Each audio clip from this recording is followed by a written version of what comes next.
عما يتساءلون عن النبأ العظيم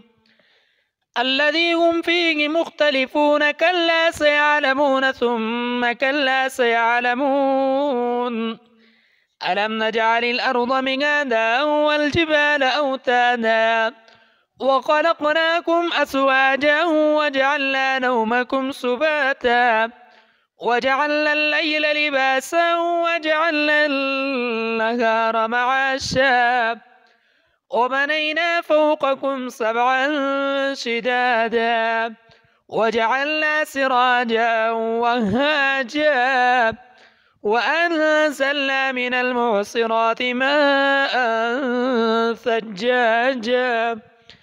لنخرج به حبا ونباتا وجنات ألفافا إن يوم الفصل كان ميقاتا يوم ينفخ في الصور فتأتون أفواجا وفتحت السماء فكانت أبوابا وسيرت الجبال فكانت سرابا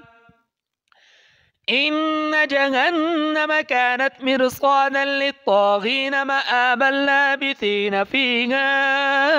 أحقابا لا يذوقون فيها بردا ولا شرابا إلا حميما وغساقا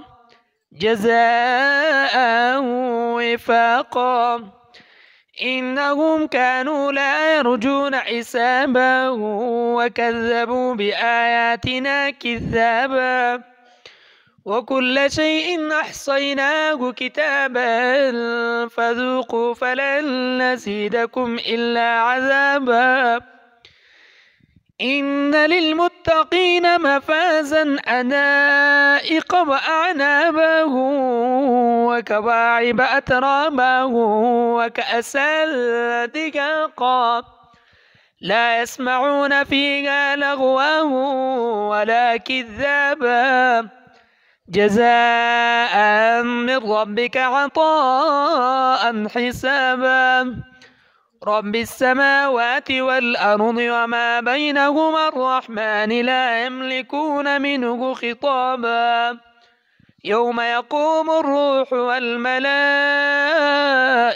صفا لا يتكلمون إلا من أذن له الرحمن وقال صوابا ذلك اليوم الحق فمن شاء اتخذ إلى ربه مآبا إنا أنذرناكم عذابا قريبا يوم ينظر المرء ما قدمت يداه ويقول الكافر يا ليتني كنت ترابا.